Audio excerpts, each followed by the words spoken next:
Loads of people right now out there think they know better than people that are actually nutrition experts or experts in the field, or people that have dedicated their lives into researching this.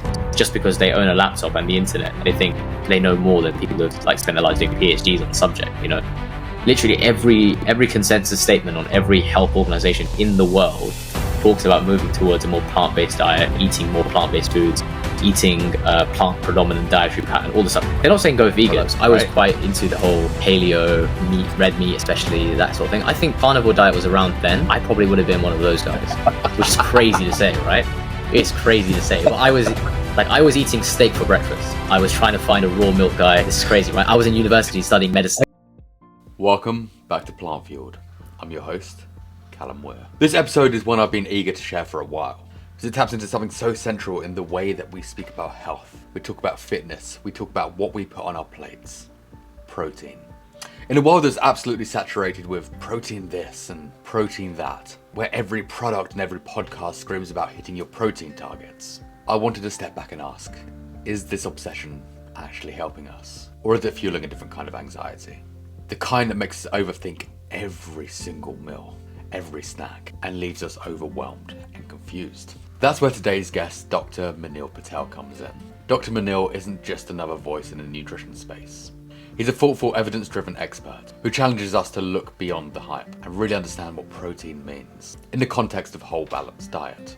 Especially those who are living and exploring a plant-based lifestyle, we dig into the tough questions. Are we over-prioritizing protein at the expense of fiber, micronutrients, and the bigger picture of whole food habits? How do you navigate the complex landscape of plant versus animal protein? Why the word vegan still triggers resistance, especially in those performance and gym circles? And how so much of that comes from outdated nutrition science versus deep cultural associations with masculinity and meat. One of the most powerful takeaways, when quantity is matched, studies show there's no significant difference between plant and animal protein in building muscle. But why is that information not openly communicated? And when you see qualified doctors passionately disagreeing, one advocating for carnivore diets, the other plant-based, how can the everyday person cut through the noise to find credible, actionable advice? We also explored the old but persistent myth of complete proteins and what it actually means today. Plus, Minil shares practical tips on structuring protein and your intake, what sources to lean on, how to time your meals, the common mistakes most people make when transitioning to a plant-based diet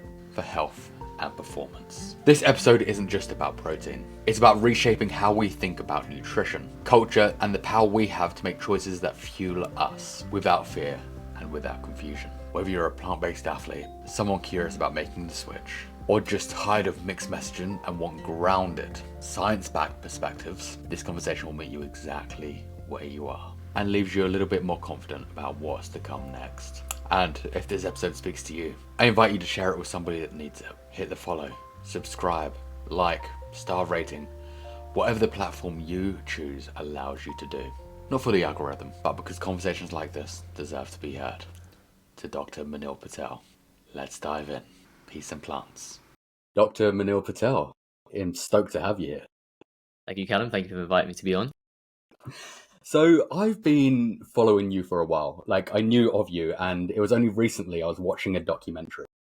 I Could Never Go Vegan, and of course you appear all of a sudden very shredded, topless at the gym, and annihilating kind of every vegan stereotype out there. And of course, when you watch a documentary like that, it's always fun to have a little poke around in the echo chambers afterwards around a documentary. So, going onto Reddit feeds or, little Instagram echo chambers and just seeing people lose their shit lose their goddamn minds about protein and what's actually achievable on a plant-based diet. Yeah, funnily enough, I actually haven't dwelled into the echo chambers or even read it about the documentary, funnily enough. But yeah, it's just interesting that you have, and then when you say people have been kind of losing their shit, do you mean people that aren't vegan, or is it vegans as well that you've noticed? Or Oh yeah, I think it's a bit of both. Like, obviously there's a big community of meat eaters that are like, you can't do this on a plant-based diet. Like, it's not achievable to eat plants and get into this shape.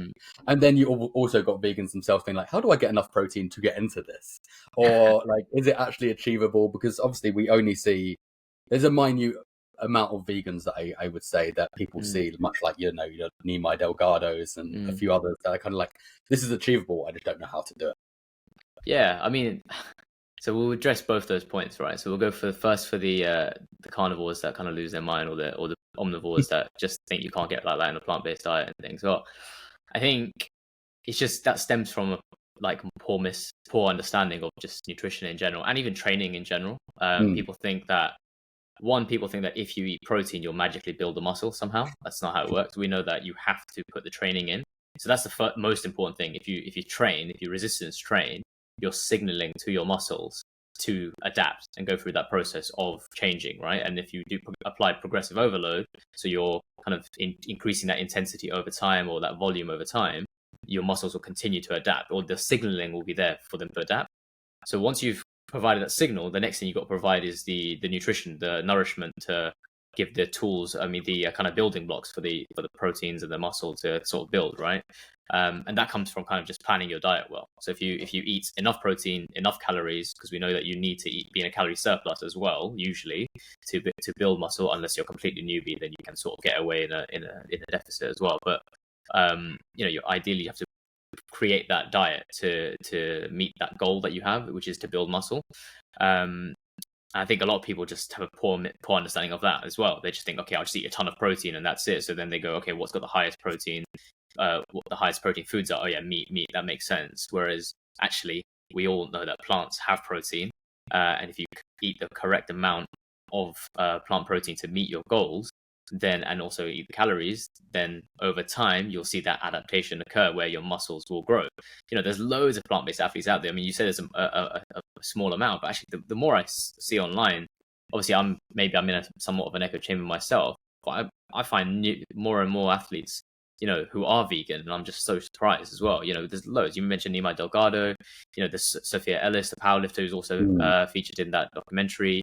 You have a few CrossFit athletes as well that I mentioned in that documentary. The name sort of escapes me, which is quite bad of me. I think one of them, Jeremy Reiners, I think he's Jeremy Rinders. Rinders, yeah, he's a Dutch athlete, and there's the German athlete as well, CrossFit athlete. You got Alec Blennis, is another guy that I've been following online, who's ultra marathon runner. He's in crazy rip shape. There's just so many. Patrick Mumian is a famous one that people think of when they think of vegan strongmen, but there's other guys. There's a guy called Vegan Hercules out there who's also a strongman. There's actually just so many athletes. And my own girlfriend, she's been vegetarian before she was vegan. She was vegetarian since she was 6 years old. Went vegan 8 years ago, and she's been powerlifting. And I've seen her own progress as well through it. And she's gone from quite skinny, battling with an eating disorder before she was vegan, and really, really skinny and thin, to now, she's outlifting most guys I know. Like when she gets on a leg press machine, she's adding weights on when a guy's just got off the leg press machine. And they're all kind of omnivores, and they're kind of like, you're vegan? How is this possible? So, we know it's possible. And online, it's just interesting to see that a lot of people who don't know about this stuff, and usually it's people that don't know, have the loudest opinions, right? They just want to continue to spread that misinformation out there because they can't believe it. But you and I both see it, so we just have to continue to get the message out there. And I think the documentary does that quite well in that first opening bit, where it shows athletes out there that are in crazy shape. And I don't consider myself an athlete. I got myself in a good shape, through just training for fun, really. Like I've been lifting weights since I was about 18, 19 years old. Didn't really know what I was doing at the start. I actually came from a very heavy meat eating sort of background. I wasn't always vegan. I went vegan 8 years ago almost now. But when I first got into lifting, I was eating a lot of meat. And because at that time, that's all I thought was the right thing to do, right? If you hit the gym, you're reading the muscle magazines, you're looking online. All the resources I was using at the time online were, it was literally meat for breakfast, meat for lunch, meat for all your snacks, every meal, like 6 meals a day, and all of them had some sort of animal protein in them. And plant protein was thought of as something inferior, or just like, not something that was going to be conducive to building muscles. That's all I thought at the time. And sort of in the first, you could say, between the ages of 18, 19 and up to when I was 25, I was eating a lot of animal products. So my first early kind of initial gains were made eating animal products, right? So a lot of people make that argument as well. They're like, oh, you made all your muscle whilst you were an omnivore, and then you just had to, carried on as a vegan. Carried on as a vegan. I was like, well, that's not strictly true either. I got stronger as a vegan as well, and I got into the best shape of my life in 2019 as a vegan as well. And then I got in shape again for the documentary in 20. Well, that was actually filmed in 2022, I think. So that, and your body turns over that tissue. All the muscle is replaced, I think, within a couple of years. Every single part of your muscle, the protein turns over. You're in a constant flux of muscle protein breakdown and muscle protein synthesis that's happening all the time. So all the protein has to get replaced. So I can say confidently that all the muscle that I have on me right now has been built from plant-based proteins. Which might seem like a shock to some people, but that is a fact. So people can say what they want about how your gains were made when you were eating animal protein, but we know it just doesn't matter. The second thing you mentioned was vegans who are wondering how to get in that sort of shape, right? Yeah, vegans. Yeah. I think a lot of people see that and think I did that in like 12 weeks, where it's just not true, right? It takes a lot of time. Yeah, 6 weeks straight, all these kind of short-term plans. I'm not a fan of them. Like, for me, people should view, getting shape, looking good is nice and everything, but actually building muscle is really important for our overall health. Being stronger is linked to, longevity, better health outcomes. Your muscle is a big sink for glucose as well. So when you're eating foods, your body kind of partitions that energy, and if you've got more muscle, we're not saying you have to be like a bodybuilder or anything like that. Just having a good body composition of good lean muscle tissue, less body fat, that sort of thing is conducive to a longer, healthier life. And I think people need to set a priority of, if they're going to be lifting weights in the gym to get stronger, build good quality muscle, that all takes time. You're not going to expect these sort of results overnight. And I do encourage vegans and everyone, actually, not vegans, non-vegans, everybody, to lift weights. The government says we should do it twice a week. I'd agree with that. Twice a week you should be in the gym doing either a full body workout or even 3 times a week. Or if you can't get in the gym, then doing some exercises at home that puts your muscles under that stress to get that adaptation stimulus going on. And I think when vegans don't know exactly where to start, I mean, you start like with any skill, you got to start right at the beginning, right? So if you've never set foot in a gym before, and if that's something you want to do, then you've got to speak to someone that maybe has gone to the gym or knows what they're doing. You got any friends that are out there that are doing it, and you kind of want to just learn about it, ask them questions, be curious. If you've got spare money, then a personal trainer is a very good investment, especially early on, to sort of learn what you're doing.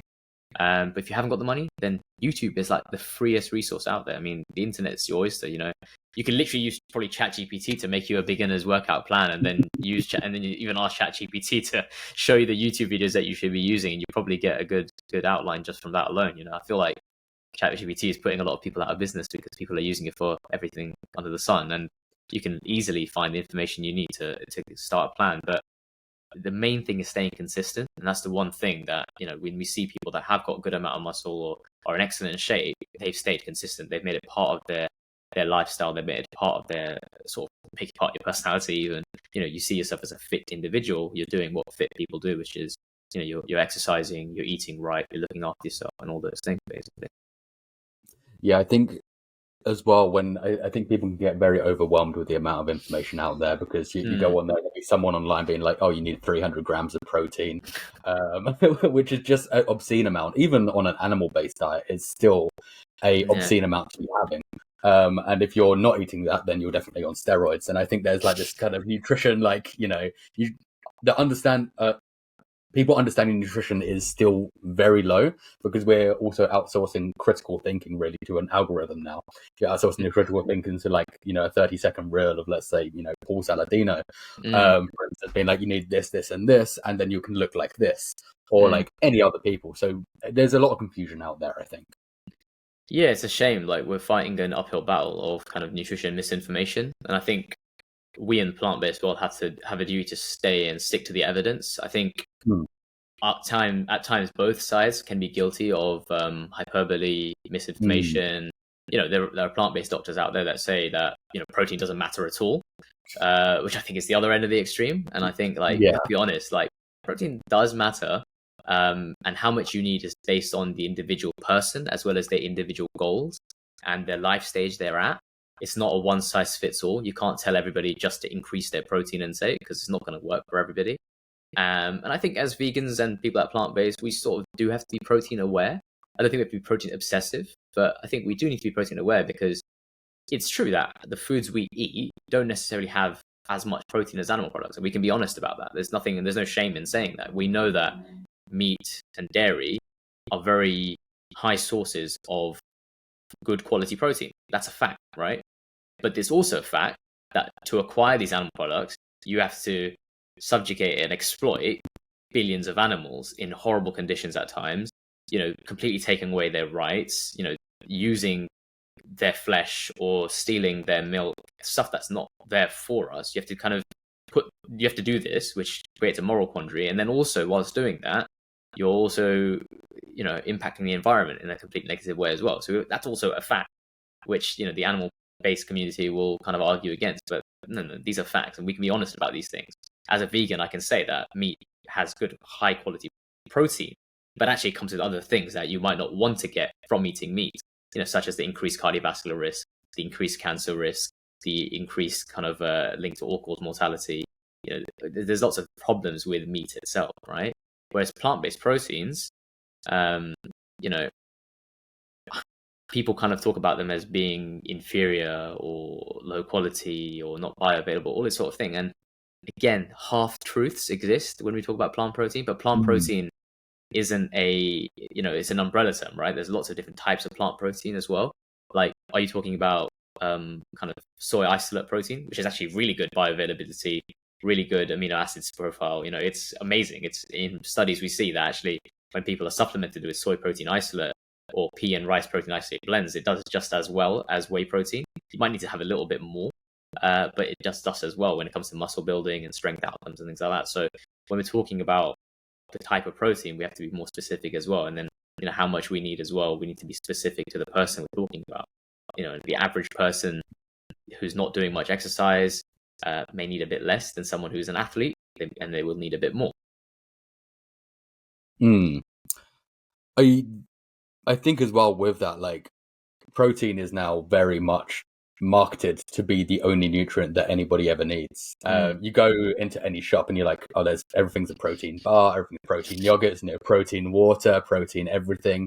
And I think it's protein water, marketed left, right, and center. That it's kind of like, I think a lot of people are over prioritizing protein more than they need to for the average human. And I think but then going more towards a plant-based protein, you're still going to get those, the nutrients that we need, the fiber we need, the micronutrients we need from those. However, I don't think that's not talked about enough. Everybody's just like protein, but forget that there's so many other things that our bodies actually need to thrive. Yeah, no, definitely. I think you're right. I think we've probably hit a point where the protein hype has peaked. And actually, there are now more content creators online, especially in the evidence-based world, who are talking about the benefits of other things and actually talking about the overstated, overhype of protein, which is great to see, actually. There's a lot of people out there that are talking about, as you said, the importance of fiber, importance of the micronutrients, looking at food beyond what just the macronutrients are, because that is a very basic approach to nutrition, and it works for things like weight loss maybe and body recomposition and things like that. It's all very short-term sort of mindset rather than looking at the long-term outcomes. I think protein is obviously important, and I won't deny that, right? And I used to be one of those who did obsess over it.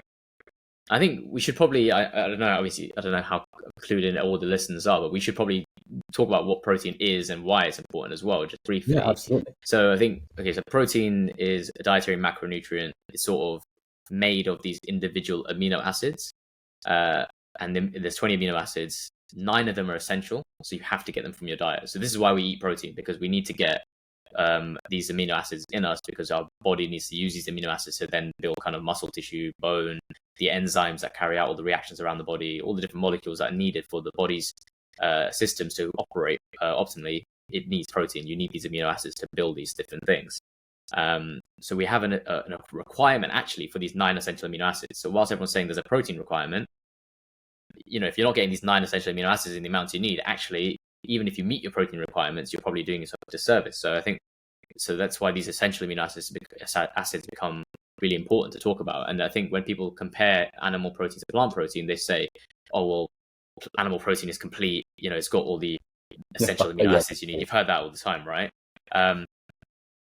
Plant protein has also got all the 9 essential amino acids. Yeah, let's make that abundantly clear that all plant proteins contain all 9 essential amino acids. They're not missing. There's no incomplete, quote unquote, plant protein, right? The only incomplete protein out there is actually animal derived. It's collagen. Collagen is the only protein that one could consume from animal products, and it's lacking in tryptophan, which is an essential amino acid. So that makes it incomplete. But plant proteins are complete. The issue with some plant proteins is they may have lower levels of some of the essential amino acids, right? So when you have like beans and legumes, they may be lower in something called methionine, it's an important essential amino acid. Whereas like grains will be lower in something like lysine, right? So provided you're eating a variety of plant proteins throughout the day and eating correct amount of plant proteins you need, you'll get all the essential amino acids you need. Okay, and that's a fact, right? And then people kind of get into, well, how much do we need and all of that sort of stuff. So the RDA, the recommended dietary allowance, is 0.8 grams per kilogram protein. And I think I see a lot of pro plant-based people say that's all we need. That 0.8 grams per kilogram, that's all we need, right? That 0.8 grams per kilogram is sort of designed to meet the requirement for about 99% of the population. However, it's sort of based on a hypothetical protein intake where the protein is all really high quality, firstly, and secondly, it's in sort of sedentary individuals. So it's sort of like the bare minimum required to avoid deficiency, right? So in people that are athletes, active, which is most people, I think the average person, and even the person that's trying to optimize their health, we should aim for a bit more. And the literature sort of says anywhere between 1 to 1.2 is probably more sensible, which I agree with. And then when it comes to athletes and muscle building, it can go up to 1.6 grams per kilogram. That's where we sort of see a plateaued effect. So 1.6 grams per kilogram, again, it's still not that much, right? So we're seeing these recommendations of like 200-300 grams of protein a day, which is crazy because it's well above that 1.6 grams per kilogram, right? And it's not really doing much. You're just sort of going to pee it out. So our body doesn't have a storage site for protein, right? Like it does. It's kind of just wasting all the effort and money you've put into it by literally pissing it out. Yeah, you're pissing it away. Yeah, literally. And that's the main thing as well. Like people are spending a lot of money on animal products, firstly, and then they're wasting a lot of money on protein powders and supplements. Like I'm a fan of protein powders and supplements. I use them myself. They're very good for convenience, right? But if you're having like 2, 3, 4 scoops a day of that, and then you're eating protein from the food, and then you're getting your protein bar, which I'm not a fan of protein bars, but we'll talk about that in a second. But if you're eating all this stuff, and then your protein intake's really high for the day, one, you're going to be crowding out all the other important foods that you mentioned, right? Like if you're just focusing on that alone, then are you looking at, okay, what's my dietary fiber intake? Have I hit my micronutrients? If you're training quite hard and you're running a lot, if you're doing a lot of cardio, are you eating the right amount of carbohydrates to fuel the muscle? Because protein's a terrible fuel source. It's horrible. It's really inefficient, right? Your body has to then use the amino acids to convert it into glucose to then use as energy. And it's a really inefficient system to do that. And it's much easier for your body to just excrete the excess protein. I think a lot of people will say, "Oh, you can't overeat protein. There's no problems with it," but there are. Like, there's some people out there in the longevity research field that say that actually it's this high intake of protein which is driving a lot of tumor growth and cancer and things like that. Not to scare everybody now, but there is some signal there where actually people are eating a lot of protein, especially animal protein. We see mainly diets that are higher in animal protein are associated with increased risk of cardiovascular disease, increased risk of all-cause mortality, and increased risk of cancers as well. And it's something about the quality of animal protein and maybe something else that's in it that it comes with, the overall package that is driving this. Whereas plant proteins are associated with better outcomes for cardiovascular health, cancer health, all-cause mortality, even like kidney health as well. With the more plant protein people eat, the more positive outcomes for chronic kidney disease we see as well. So, switching up your animal protein intake, or switching it to plant protein is probably going to be more protective. But again, you don't need to be eating like loads and loads and loads of it. You only need to eat the amount that's going to meet your requirements. So I say anywhere between 1 and 1.6 is probably that sweet spot for most people. And for the individual, it's going to be different. Some people can get away with less. Some people might need to eat a bit more. and there's no way of actually knowing for the individual person until they try it and experiment it, right? And that's what I think people should probably do, you know. And it's quite hard for people that don't know about all this to know where to start. And it's really difficult because unless you've got someone that's going to make your nutrition plan, things like that, you know, how's the average person going to go into the store and just go, oh crap, what do I sort of pick? So then it comes to actually, okay, we need to build your dietary pattern to be healthy rather than you just hyper fixating on protein. Because I don't want people going into the supermarket and just going, oh, well, the chicken's got a lot of protein, I'll just pick that off the shelf. You know, chicken has no fiber. Depending on the type of chicken you get, it's full of saturated. It might have saturated, some saturated fat. Ultimately, also, you know, we're ethically speaking, I'm dead against eating chicken and things like that as well because of the impact on, you know, the lives of these chickens and the way they live and stuff as well. So I'd rather people think, okay, instead of that chicken, what can I eat? You know, and make these plant-based swaps like tofu, tempeh. You know, if they want to make their own seitan, they can do that. Or beans, whole grains, all these things are going to have protein, but they're also going to come with your fiber, your polyphenols, other micronutrients as well. And ultimately, you can build a healthy dietary pattern around that sort of eating, and still look at the protein intake as well, because these foods are higher in protein, but they are plant-based, so they're going to have better kind of outcomes for your health.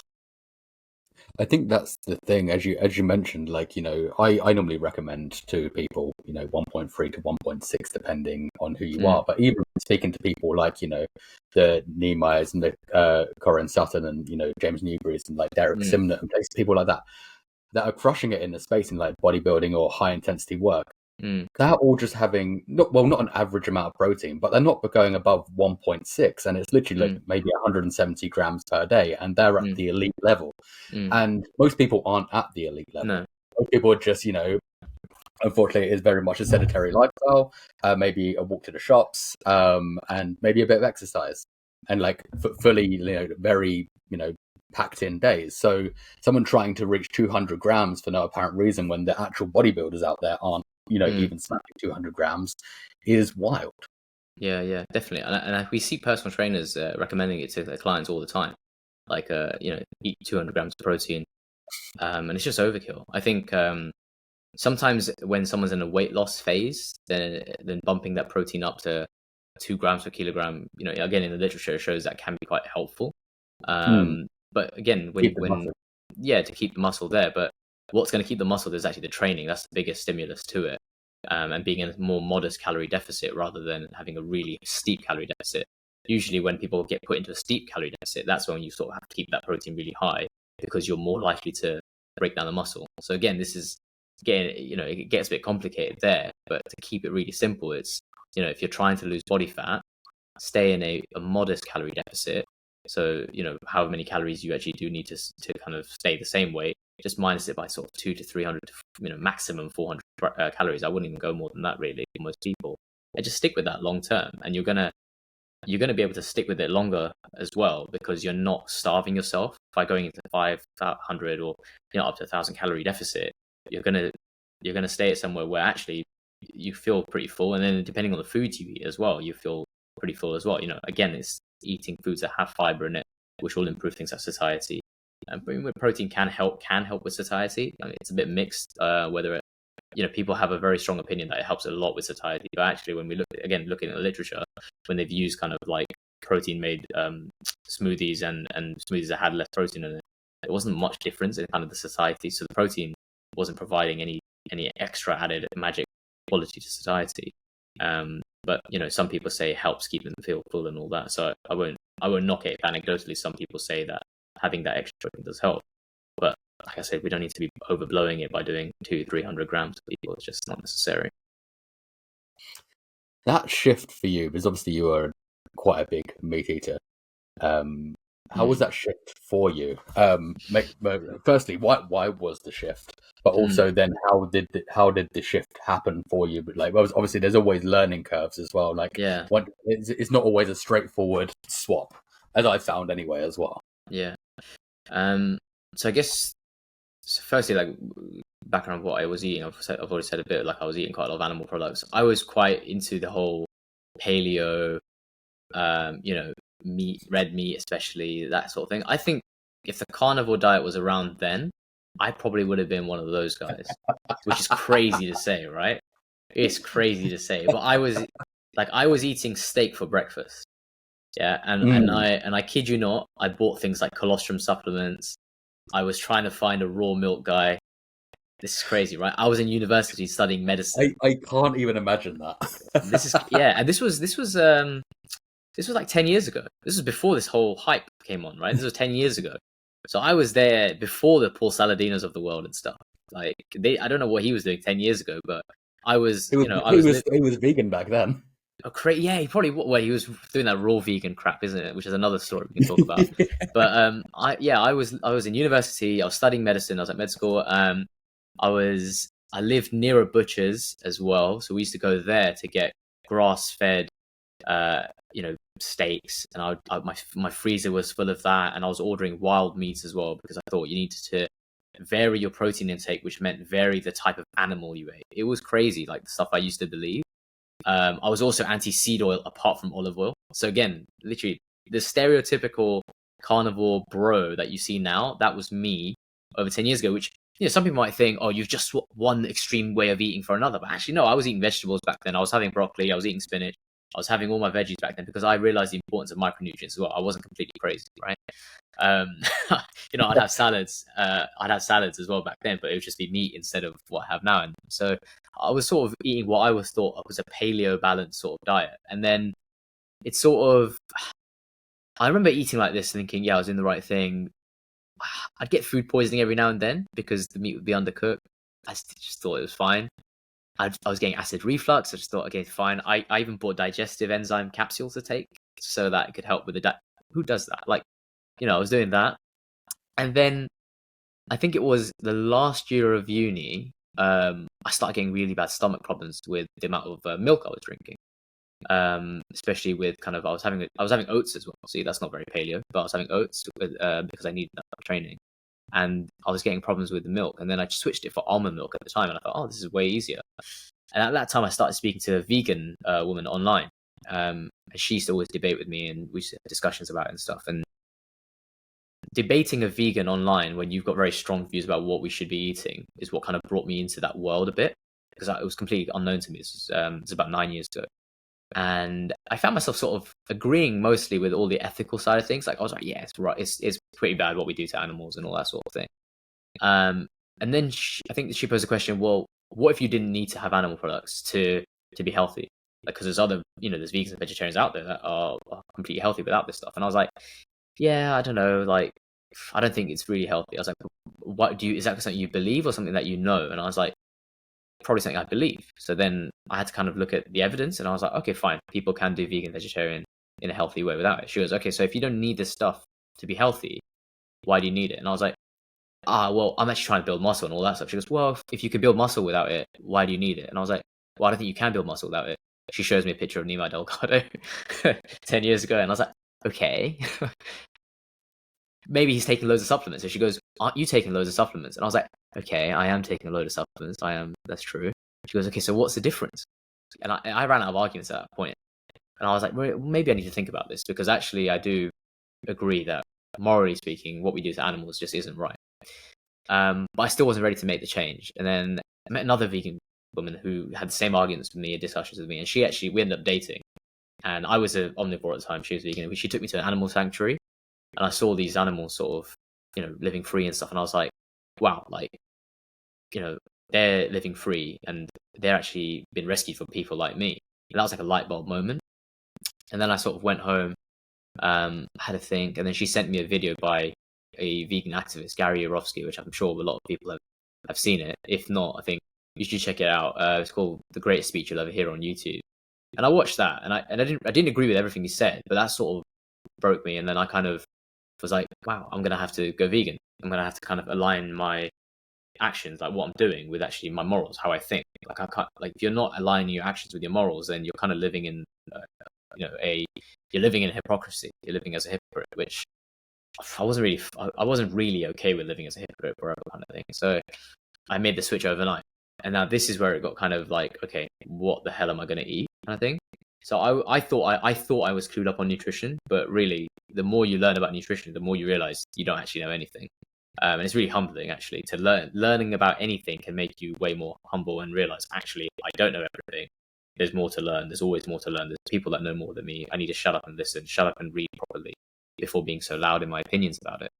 And initially, what my plan was I would ease myself into it, and I would probably go pescatarian first and all that. But I couldn't do it. Like, literally, when I was faced with eating fish and all that, I just couldn't do it. So I was like, okay, I need to go fully vegan. And I just thought, if I switch out the stuff I was eating for the vegan alternative, I'll be okay. So there's a lot of sort of processed plant-based meat alternatives at the time, which, I didn't fully believe it was the healthiest way to eat, but it was the only way that I was going to meet my protein goals, because I'd never touched tofu, and I didn't know what tempeh was, and I really didn't think beans would help me meet my kind of protein goals or anything like that either. So I was kind of like really skeptical about that kind of way of eating. Again, showing my lack of nutritional knowledge, sort of thing. And then as time went on, the more I learned, the more I sort of poured into the learning about it. I joined something called Plant-Based Health Professionals UK, which has really helped me kind of understand plant-based nutrition in a way I'd never appreciated before. So if anyone hasn't heard of Plant-Based Health Professionals UK, you sort of need to check them out. They're sort of a group that kind of educates the public and other professionals as well about the benefits of eating like a whole food plant-based diet, and advocates kind of for like a more fairer system and a systemic movement towards a plant-based food system. So definitely check out the work they do. They're great. And they've got loads of free resources as well. I think, making that shift ethically, I had that motivation, which was really strong. So I was like, I was determined to make it work. Like, I was like, I'm not going to fail. Like, I'm going to stick with this. I'm going to make it work. I'm going to learn as much as I can, find any means to make sure. And when you're training hard and your priority is also your health and fitness, you're going to work extra harder as well to make sure you meet your nutritional needs. So I had like everything kind of going for me to drive me towards making this work. And that's how I sort of was able to develop kind of a meal plan that sort of worked for me, find the right foods to eat, kind of eased up on how much protein I was eating as well, because I realized I didn't eat that much. And then found the foods that would sort of make it work. And it was a massive learning curve, really. But you needed that strong motivation in the morning strong motivation in the beginning to get you going. But then also education is really important. So learning what you need to do, how you need to eat, how you need to cook, all of that stuff, and then making those sustainable changes, and then just kind of improving and improving it over time. Yeah, don't expect to get it right first time. And people will fail. Like, you'll mess up. Like, I don't see any. People can think that, oh, if I eat an animal product by accident, or even at the start, if you just give in and do that, you just need to give up and go back to what you did before. I don't think you need to. I think you need to be a bit calmer to yourself and say, look, if you need to ease into it and that's what works for you, go for it. If you want to do it overnight, fine, do it, but just be prepared that you could possibly fail, and then just kind of come back to the drawing board, go again, sort of thing. And yeah, I think just people need to have a more realistic expectation for themselves. I was just lucky that I had that strong motivation at the start. Not everyone always has that. I think there's a huge as well, like, gym culture where it's still kind of stuck, maybe 10, 20 years behind with, like, a lot of bro science, and, you need to eat meat to be masculine. And like, you still go into the gym now. The one just down the road to me, like, you go in and everybody is literally like chugging their whey shakes and then, talking shit about vegans. And I think there's very much, there's still, especially in the gym community, such a disparity between what people assume can be done, because you're not seeing, like, not everybody wants to go out and be like very muscular. So like in my gym, I'm probably one of the only vegans in there. So people are just like, oh, like, it can be done. However, like, we're not, people aren't seeing that on an everyday basis. So there's this kind of, I think there's so much there, like, in terms of people are kind of stuck in this old school way of thinking what's kind of worked for years is the only way to do it. And we just need more and more people to sort of try it and also do it properly, because I think there's trying and failing and then kind of going, well, look, it didn't work for me, or it didn't work for this person, and things like that. If someone decides to go plant-based and goes like raw vegan, and they're just eating fruits and living off like smoothies and juices, yeah, of course they're not gonna, of course they're gonna lose muscle, and then they're gonna go online and go, I'm an ex-vegan and I lost loads of muscle because of the vegan diet. No, you didn't lose muscle because of the vegan diet. You lost muscle because you didn't eat protein and you didn't eat enough calories and you probably weren't training properly. Like, there's all these different reasons, and people kind of want something to blame, and it's really easy to blame veganism for someone's kind of shortcomings when they try it, when actually it's not veganism itself. It's kind of how you plan the diet and stuff. And the whole thing about people that are in the gyms today, I think people are sort of changing their mind and coming around to it.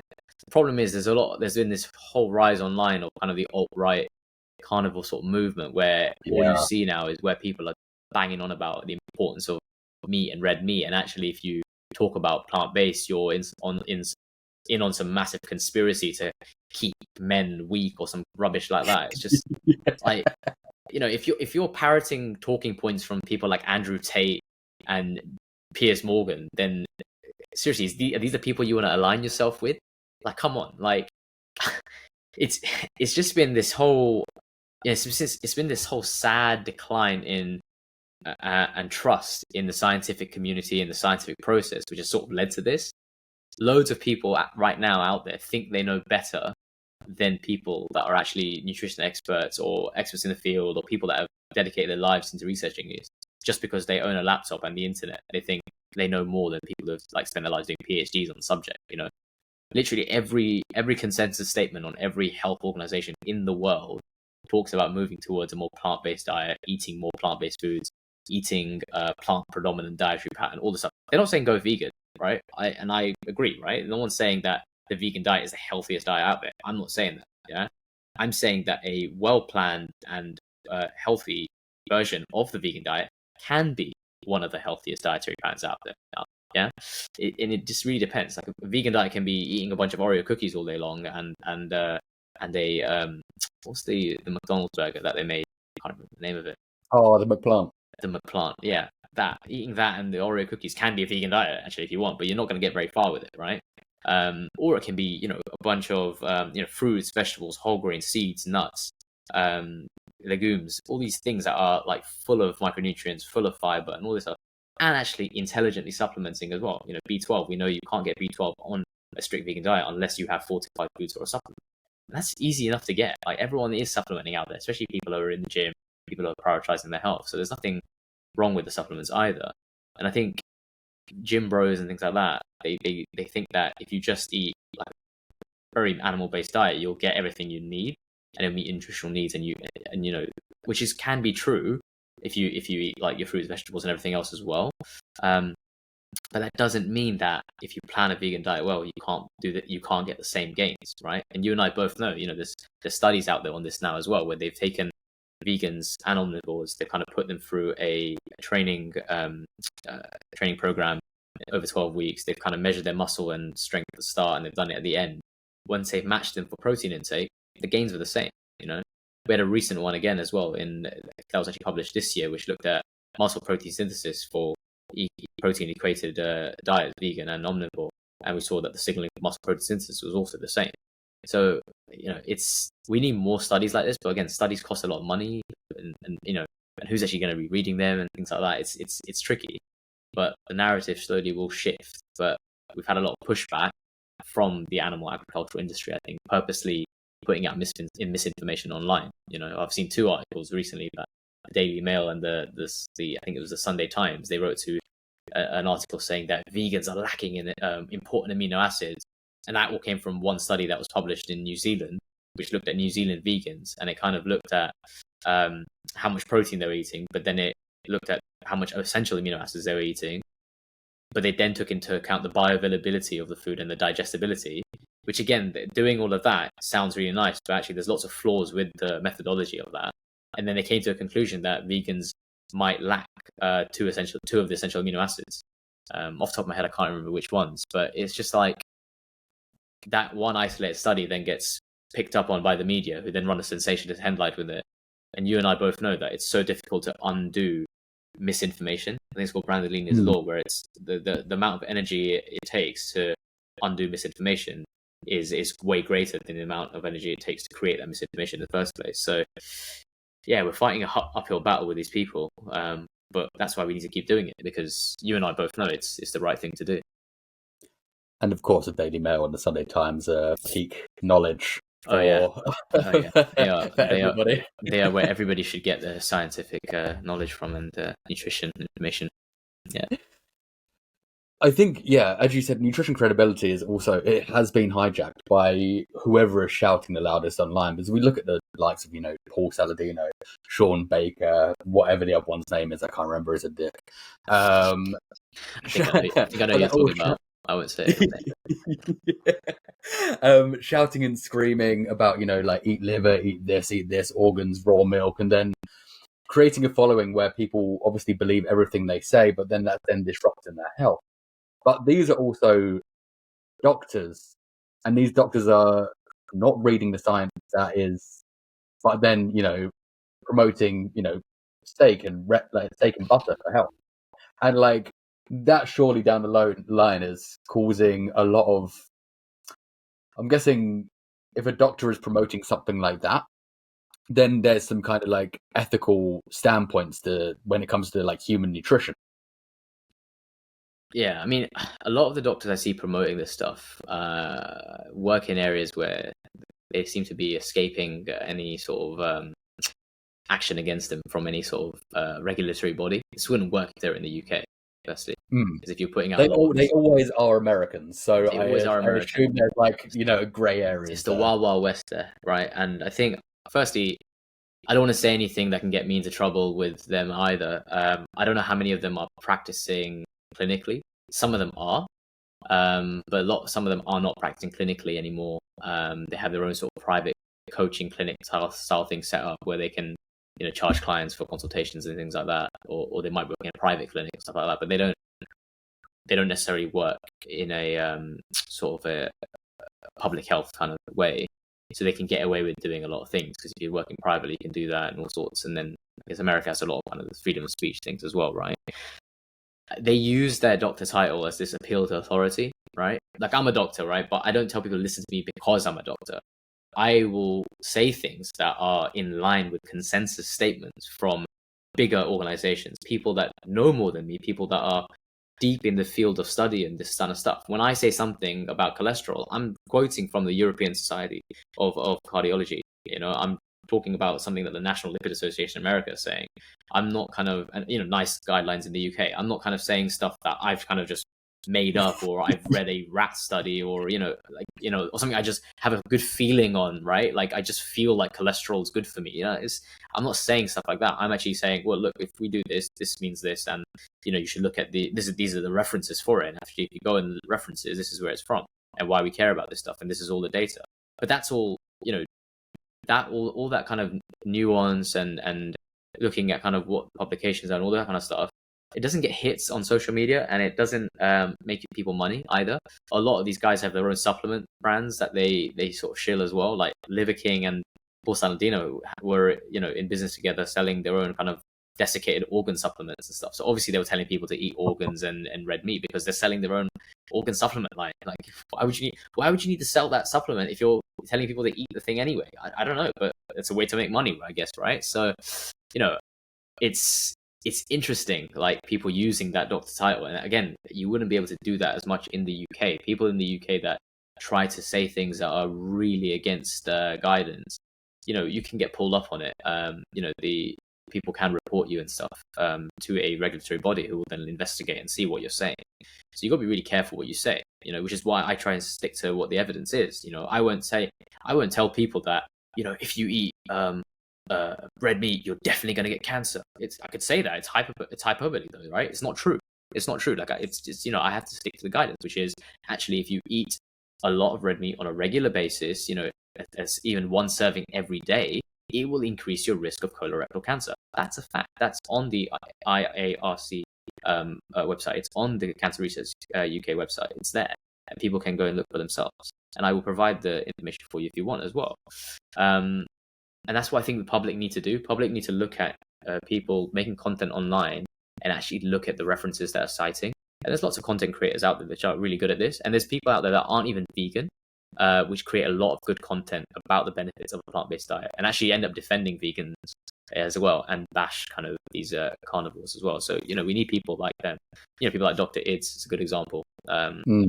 People he kind of puts people on blast. Who else can I think of? I think Dr. Gary McGowan is another one.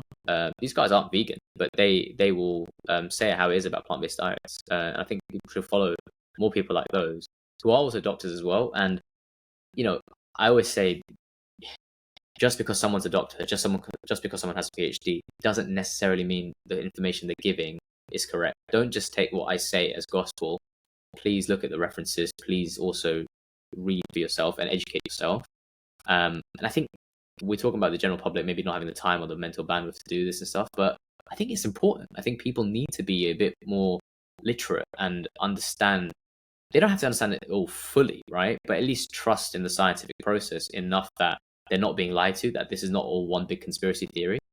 Because if you think that everything's a conspiracy theory, then there's no helping you. It's not gonna, there's nothing I can say that's going to convince you, because you're just going to believe what you want to believe, and that's ultimately how these grifters get you. They just make a story, sounds nice, you believe it, and if they're a doctor, you believe it more, and then that's it. You're sold on that conspiracy theory because it also sort of fits your worldview as well, and that's another dangerous thing as well. When you've got your own biases in your worldview, you're more likely to believe them. And the same goes for vegans, actually. There'll be vegan doctors out there that will say stuff like, you don't need any protein, you can just eat fruit, or you can get the 0.8 grams per kilogram, and that's all you need. That's all everybody needs. You don't need any more than that. And I think that's dangerous advice when you're giving it to everyone some people may need more. Yeah, I think from both ends of the spectrum, there's always the bad guys on either side, and like some of them, I think a lot of them actually probably mean well, but the information is very flawed. And there's been 2 episodes of this podcast with certain doctors, I'm not going to name any names, that I haven't released, do a lot of misinformation on there, and I'm like, I can't put it out. Like, there's a few things that I was kind of like, I know aren't true, and I know this shouldn't be put out to the public, because if anybody takes the advice, it can put somebody in quite serious danger, much like the protein, much like we don't really need any. And then also a lot of like raw vegan as well. So I was like, it's not let's not launch it, let's not publish it, because it's not going to do the podcast, the listener, myself, the doctor any justice. Yeah, and that's fair. I think, and it's quite brave that you did that, and quite, it's honest. It just shows that you're being honest, right? You don't want to put information out there that can't be verified, or that's too out there, and it essentially can cause harm as well. So that's good that you did that. A lot of people have their doctors that are go-tos on social medias, whether that be your Paul Saladinos or whether that be your Michael Gregors. Like, they're both 2 ends of the spectrum, and I think there's still better. A middle ground. I still think Gregor is better. Yeah, because but you need to find that middle ground that's not kind of so polarizing. So you need to find that kind of middle ground, like your Simon Hills, for instance, that kind of look at it from both ends of the spectrum.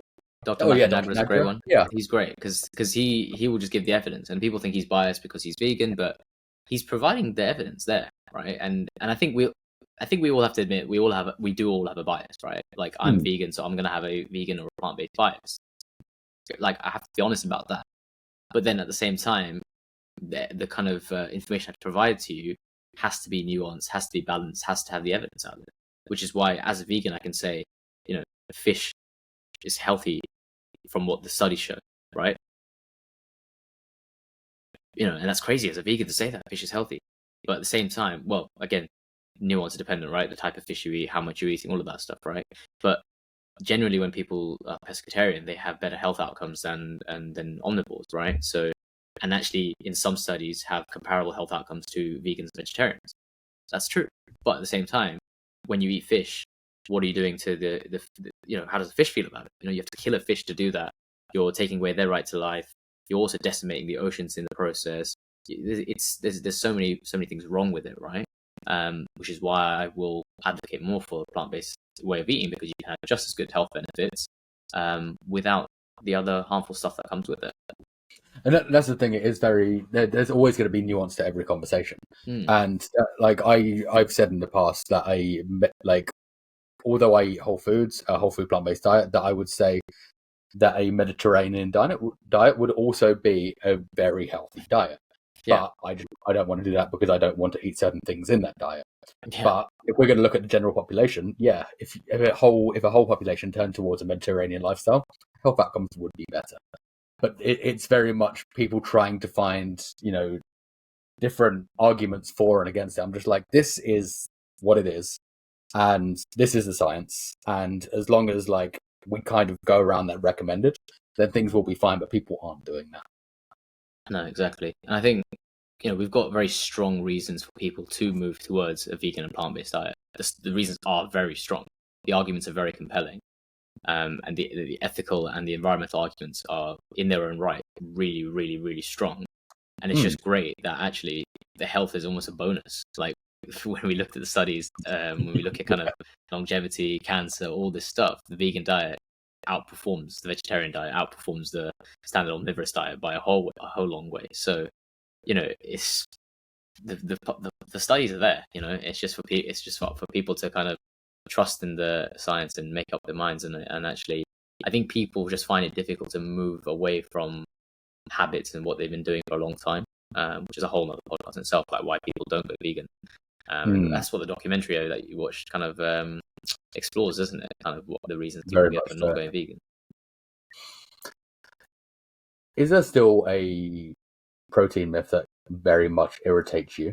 Obviously, we mentioned quite a few of them, but like there's even people that are very well educated that still can't seem to grasp some of these kind of like plant protein, like I wouldn't even say myths, like they're truths, but people still seem to not be able to grasp them. But is there a few that still kind of irritate you? As I feel like for me, it's the complete protein.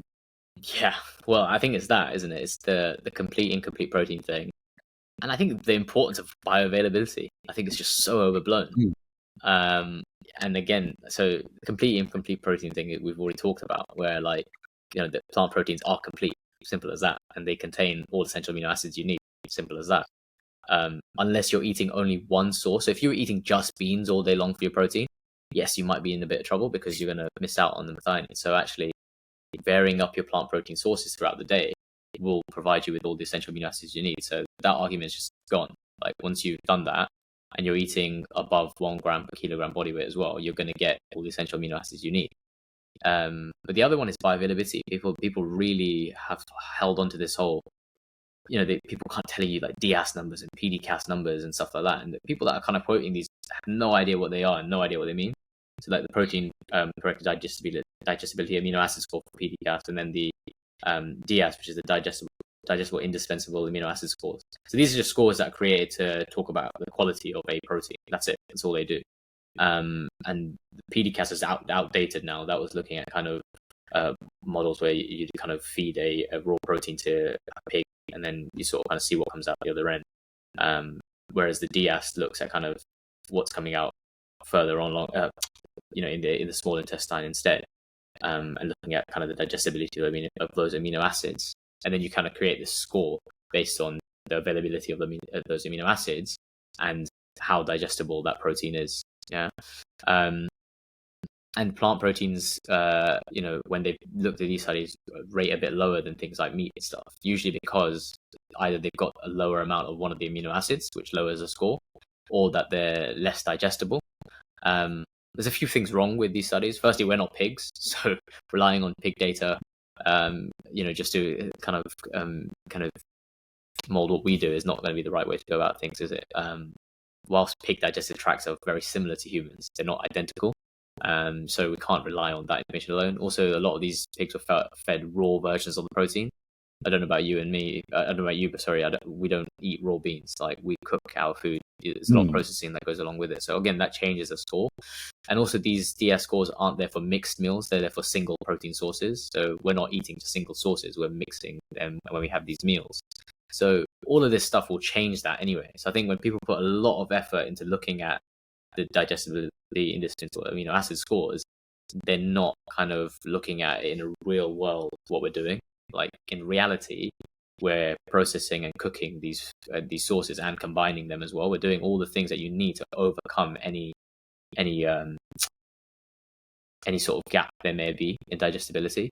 And I think on the face of it, when it boils down to it, what's the sort of health outcomes there anyway? So if there was such a huge gulf in the digestibility and all that, we would see that when we look at vegans and omnivores, and we look at kind of muscle mass and things like that, we would see massive and like huge differences, but we just don't.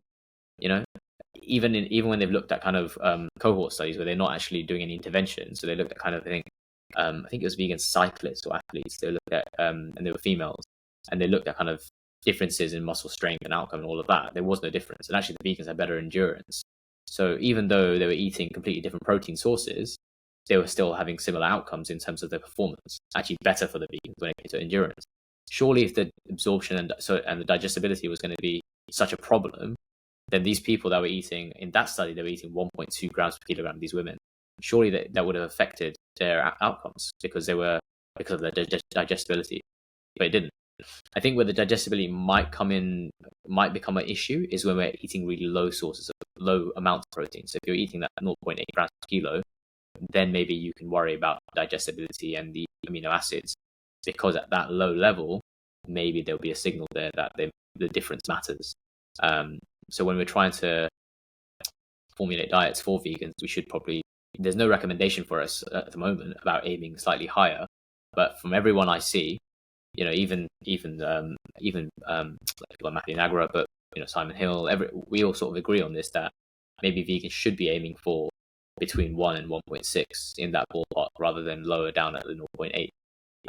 Not just for health, but also to overcome any gap that there may be.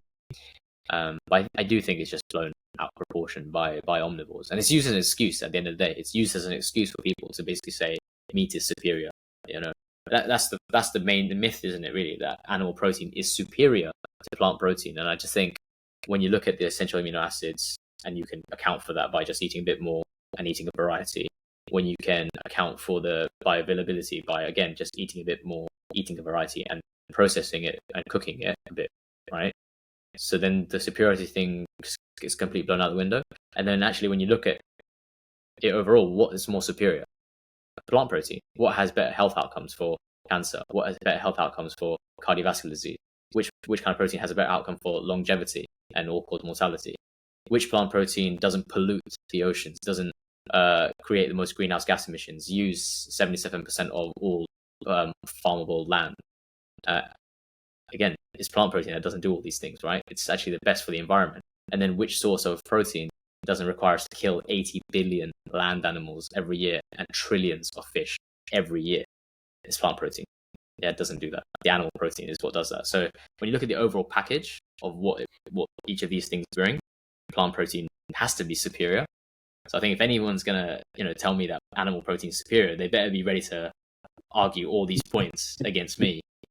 Because for me, plant protein is the clear winner, and that's why every health organization in the world tells people to prioritize plant protein sources and have less animal protein sources. Yeah, I don't think anybody could try argue those points and win every single one. Because I think those points hold such strength as well, that you don't want to be having to kill this many animals. You don't want to have to, deal with properties that may be able to cause cancers and that down the line. And I don't think anybody can realistically justify any of that. But it's just, there's a lot of trying with a lot of people just kind of trying to swerve around the bullet, basically. it's cope. They just cope. It's just all it is. It's they'll say that they'll say stuff like, "Oh, but regenerative farming is great for the environment." What planet are you on? How are you going to feed 8 million people with regenerative farming and grass-fed cow? It doesn't. You need 3 or 4 planets just to sustain the amount of beef and lamb and sheep that you'd need. If there's a study that if everyone ate like New Zealand does, right? Because they eat a lot of lamb out there. If everyone ate like New Zealand does, you need an extra planet and a half. It's just mind-boggling that people think that these are excuses. It just doesn't work. but it's nice to see people try. And then people always say stuff like, "Oh, all the studies that are done on humans that kind of show this increased signal for cancer, cardiovascular disease, all of that. There's too many confounders, and the people are eating really unhealthy sources of these meats and stuff like that." There's always, as if the researchers haven't tried to account for these confounding variables by doing kind of adjustments for all these co-founders. It's a lot of cope. There's a lot of cope. Yeah. It's these arguments are normally coming from someone in a Weatherspoons or like on Facebook or Instagram or something like that. It's never anybody with any scientific knowledge or any scientific basis or any You get some scientists, you get some PhDs and some health professionals also making these comments, and I'm just like, it's just, there is a bias, right? And they have a really high animal-based bias, and then that also can cloud their judgment on this. I was probably the same before I went vegan, right? Which is why I say that, you have to be aware of your biases. But I'm not repeating vegan talking points. I'm just telling you what the studies show, right? The people that conducted these studies and stuff are not vegan. They're not even telling you to go vegan, right? They're literally not saying they're not saying the world needs to be vegan. They're literally just telling you, this is what we studied and this is what we found. These are the conclusions.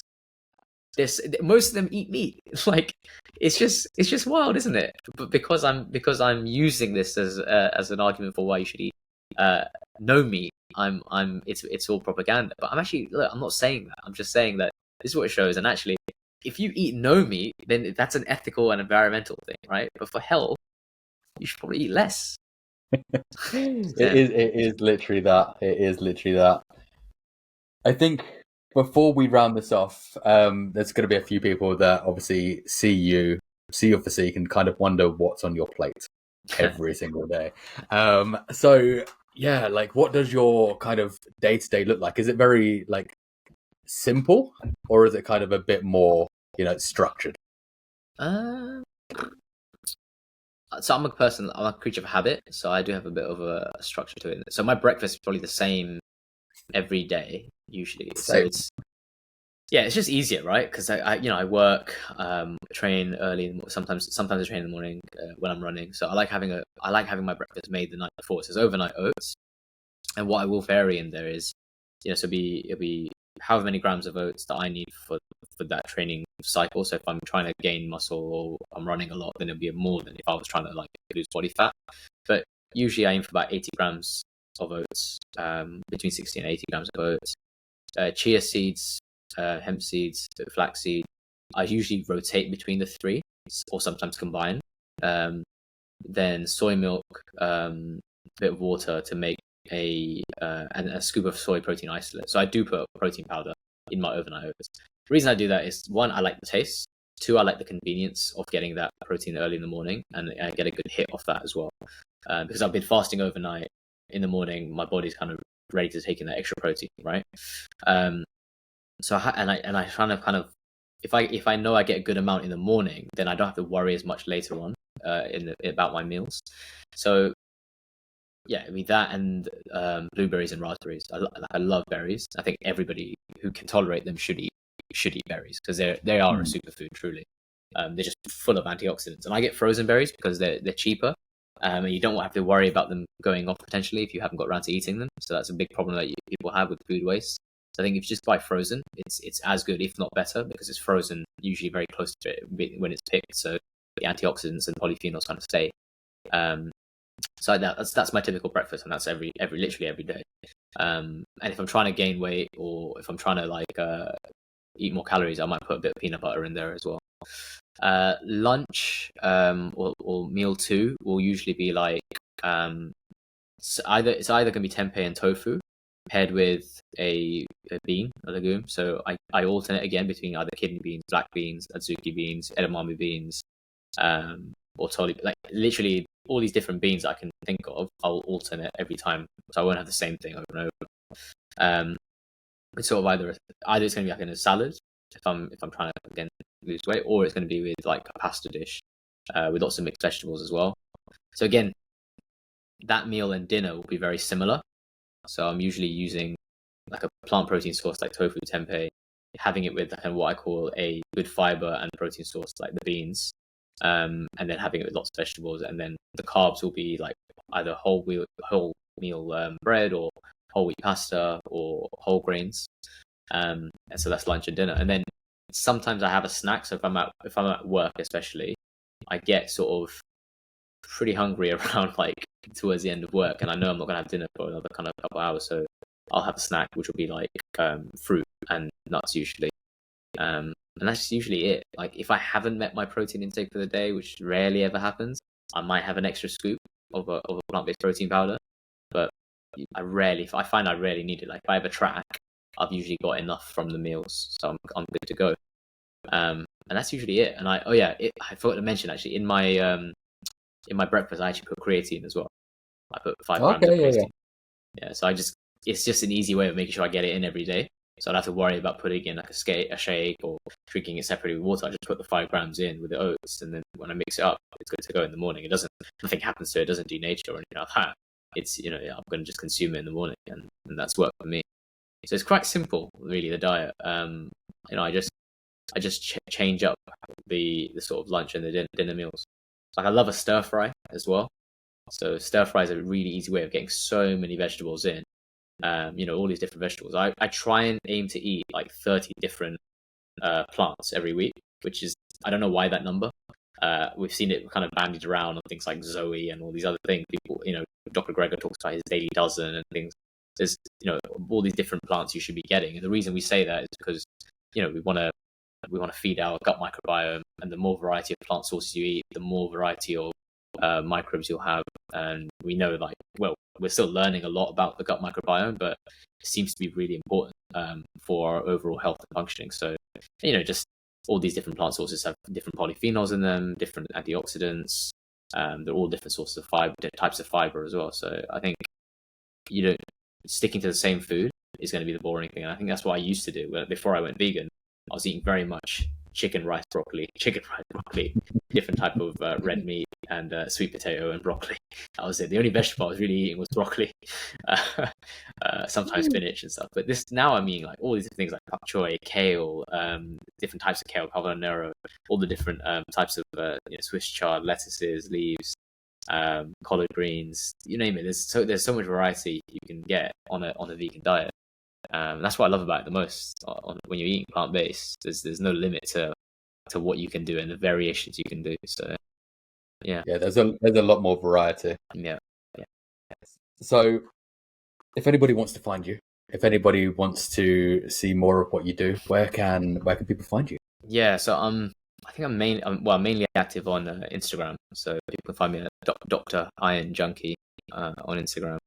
That nickname is a whole thing in itself. Okay, it was just Iron Junkie when I was at university. I don't know why I chose that. I was kind of addicted to lifting weights. That's where it came from, and then I just left it at that, and then it became a thing. So, Dr. Iron Junkie on Instagram, and I'm on LinkedIn as well. It's just Minil Patel. So you can find me on there on LinkedIn, but I don't really post as much on there. But maybe I might start in the future. Otherwise, yeah, Instagram's a place to connect.